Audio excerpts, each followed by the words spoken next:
అప్పుల బాధలు వెంటాడుతున్నాయా? అయితే 6 JVR వారి జాతిరత్నాలు ధరించండి. హాయ్, వెల్కమ్ టు మనం టీవీ. నేను మీ మనోజ్. సో H1B వీసాల విషయంలో చాలా ఎలకత్ మఫ్లీ చేస్తున్నాడు ట్రంప్. ఏకంగా H1B వీసా కోసం $1,00,000 కడితేనే రండి, లేదంటే అక్కర్లేదు అని చెప్తున్నాడు. సో 90 లక్షలు ఎంప్లాయర్ కట్టాలి, దాదాపు 20,000 ఫీజు ఎవరైతే అప్లికెంట్ ఉన్నారో వాళ్ళు కట్టాలి. ఇలాంటి నేపథ్యంలో చైనా, జర్మనీ ఈ రెండు దేశాలు ట్రంప్కు గట్టి షాక్ ఇచ్చాయి, కోలుకోలేని దెబ్బిచ్చాయి. ఇండియన్స్ని ఇంత ఇబ్బంది పెడతారా? వాళ్ళ ప్రతిభావంతులు ఎవరైతే ఉన్నారో మీ అవసరం కోసం అక్కడ తీసుకెళ్ళి మీ దేశాన్ని బాగు చేసుకుంటూ వాళ్ళ మీద ఇన్ని సుంకాలు వేస్తారా? వాళ్ళని ఇంత మానసికంగా క్షోభకు గురి చేస్తారా? వాళ్ళు H1B వీసాల మీద చూడాలి, ఇంట్లో వాళ్ళందరినీ వదిలేసి అన్ని ఎమోషన్స్ని పక్కన పెట్టేసి వాళ్ళు డబ్బుల కోసం అక్కడికి వస్తుంటే ఎందుకు వాళ్ళని అంత ఇబ్బంది పెట్టాలని చెప్పి ఇప్పుడు చైనా అండ్ జర్మనీ కొత్త వీసా పాలసీలను తెచ్చాయి. చైనా, జర్మనీ, ఓకేనా? ఈ రెండు కంట్రీస్ ఇప్పుడు కొత్త పాలసీలు తెచ్చాయి. చైనా ఏంటంటే ఏం చెప్తుందంటే, ఒకటి కే వీసా అని చెప్పి, చైనా వచ్చేసి కే వీసా. ఇప్పటికే చైనా దగ్గర దాదాపుగా ఒక 12 వీసాలు ఇస్తుందన్నమాట ప్రపంచ దేశాలకి. మోస్ట్గా వాళ్ళు ఇచ్చేది మెడికల్ వీసా ఇస్తారు. లైక్ అక్కడ మెడికల్ ప్రొడక్ట్స్ తయారు చేయడం కావచ్చు, లేదంటే ఆ మేకింగ్, మ్యానుఫ్యాక్చరింగ్, ఆ వేర్ హౌసెస్ సంబంధించి సో ప్రపంచ దేశాలను ఇన్వైట్ చేస్తూ ఉంటారు. ఇంకా శాస్త్రవేత్తలను ఇన్వైట్ చేస్తూ ఉంటారు, సైన్స్ పరంగా, ల్యాబొరేటరీస్ పరంగా దానికి ఎక్కువ ఇస్తూ ఉంటారు.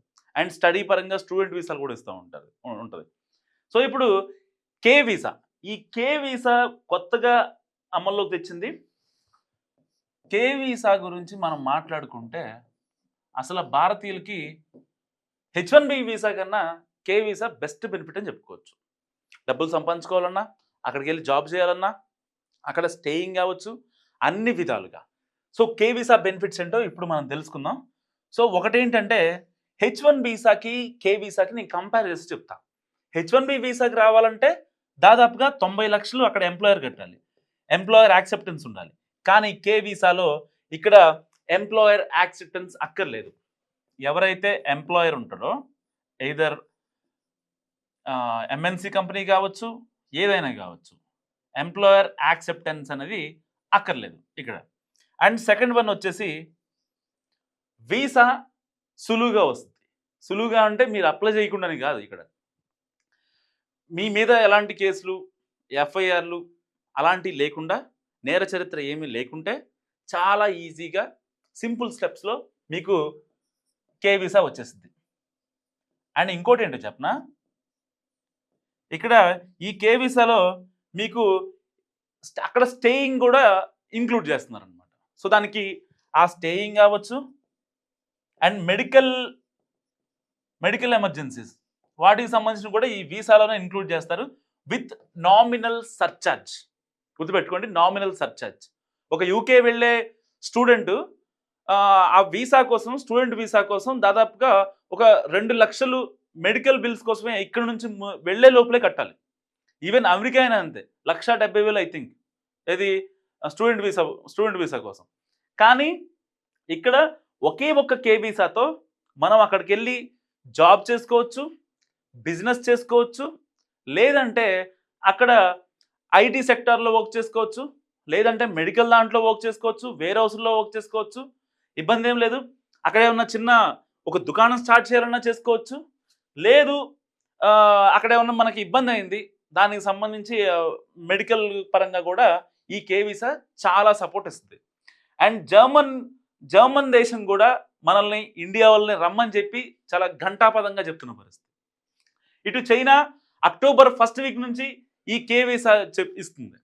సో అంటే ప్రపంచ దేశాలు ఏవైతే కొన్ని కంట్రీస్ ఉన్నాయో, లైక్ యూరోపియన్ కంట్రీస్ తీసుకోండి, ఇంగ్లాండ్ ఏంటి, మన దగ్గర నుంచి యూత్ మొబిలైజేషన్ వీసా ప్రకారం మన దగ్గర నుంచి యూత్ని తీసుకొని అక్కడ వాళ్ళు వేర్ హౌస్లో యూజ్ చేసుకుంటారా, లేకపోతే ఏదో రకదానికి వాళ్ళ పనుల కోసం వాళ్ళు యూజ్ చేసుకుంటున్నారు.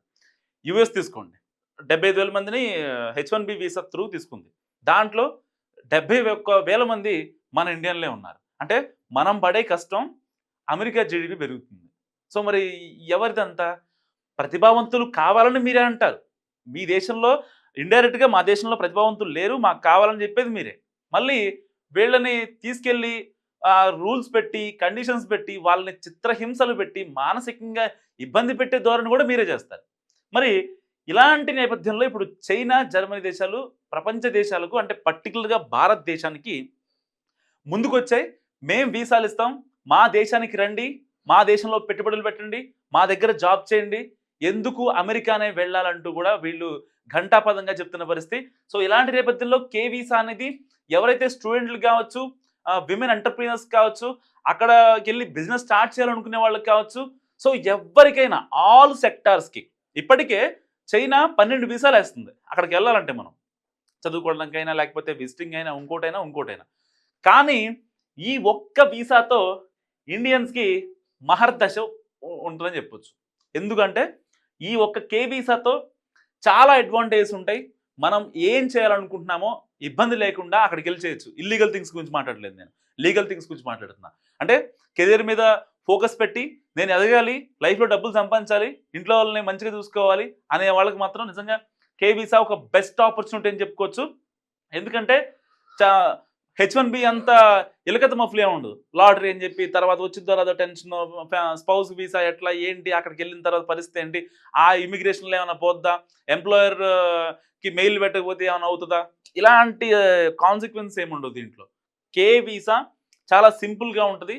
కావాలంటే మీరు గూగుల్ ఓపెన్ చేసి ఇంకా మీరు ఫర్దర్ ఇన్ఫర్మేషన్ కూడా తెలుసుకోవచ్చు. దాన్ని ఎలా అప్లై చేయాలి ఏంటనేది కూడా. సో కే వీసా ప్రకారం అక్కడికి మనం డైరెక్ట్‌గా వెళ్ళిపోవచ్చు. మనకి బిజినెస్ ఏది కావాలన్నా కూడా మనం అక్కడ పెట్టుకునే పరిస్థితి. రేపొద్దున అక్కడ మనం పర్మనెంట్‌గా ఉండాలన్నా కూడా అక్కడ ఒక 3 ఇయర్స్, చైనాలో ఒక 3 ఇయర్స్ ఉండి మనం ఆ తర్వాత పర్మనెంట్ రెసిడెన్స్ కూడా అప్లై చేసుకోవచ్చు. సో ఎలాంటి అంటే ఇప్పుడు ప్రపంచ దేశాలు ఏవైతే పెడుతున్నాయో లైక్ ఇంగ్లాండ్ కావచ్చు, ఇంకా యూఎస్ కంట్రీస్ కావచ్చు, ఏదైతే కెనడా కావచ్చు, ఇలాంటి కంట్రీస్ పెడుతున్న ఆంక్షలన్నిటినీ సడలింపు చేస్తూ సరళీకృతంగా మార్చి ఇప్పుడు చైనా, జర్మనీ ప్రత్యేకంగా ఇండియా కోసం ఒక అడుగు ముందుకేసి మా దేశం రండి, మీ యువత మా దగ్గర పనిచేయండి, డబ్బులు సంపాదించండి, ఎలాంటి ఇబ్బందులు పెట్టమంటూ కూడా వాళ్ళు ప్రపంచ దేశాలకు ఒక హింట్ ఇస్తున్న పరిస్థితి. అంటే ప్రపంచ దేశాల్లో బేసిక్గా భారతీయులంటే ఒక చులకన భావం ఏర్పడుతుంది. ఎక్కడికి వెళ్ళినా కానీ గో బ్యాక్ ఇండియన్స్ అని మాట్లాడుతున్నారు. కేవలం పర్టికులర్గా $1,00,000 పెట్టి ఇవాళ భారతీయుల్ని ఫిల్టర్ చేసే ఒక ఒక దుశ్చర్య జరుగుతూ ఉంది ట్రంప్ నేతృత్వంలో. సో ఇలాంటి టైంలో మొన్న రీసెంట్గా షాంఘై సదస్సు జరిగింది కదా, ఆ సదస్సులో మోడీ, జిన్పింగ్ ఇంకా ఆయన పుతిన్ గారు ఉన్నారు కదా, వీళ్ళు ముగ్గురు కలిసి భేటీ అయ్యారు. ఆ భేటీలో ఈ కే వీసా గురించి కూడా ఒక చర్చ జరిగిన నేపథ్యం. సో కే వీసా ప్రత్యేకంగా ఎవరైతే తమని తాము ప్రూవ్ చేసుకుంటారని అనుకుంటారో వాళ్ళ కోసం ఈ కే వీసా. సో ఈ కే వీసా కనుక మీరు తీసుకుంటే నిజంగా మీ పంట పండినట్టే. సో ఐటీ పరంగా ఏదైతే కంపెనీలు ఉంటాయో వాటికి వర్క్ చేయొచ్చు. అంటే not only MNCs, job is job. ఇప్పుడు ఒక జాబ్ కావాలి, అది పెద్ద కంపెనీ చేస్తా, చిన్న కంపెనీ నేను చేయనంటే సర్వైవల్ కష్టం కదా. సో వాళ్ళ కోసం చెప్తున్నా, ప్రతి ఒక్కరికి H1B మీద వెళ్ళాలని ఉంటుంది. H1B అంటే దాన్ని అట్లా తయారు చేస్తారు, దానికి ఒక భూమి ఇచ్చారు, దానికి ఒక తీసుకెళ్ళి పైన కూర్చోబెట్టారు.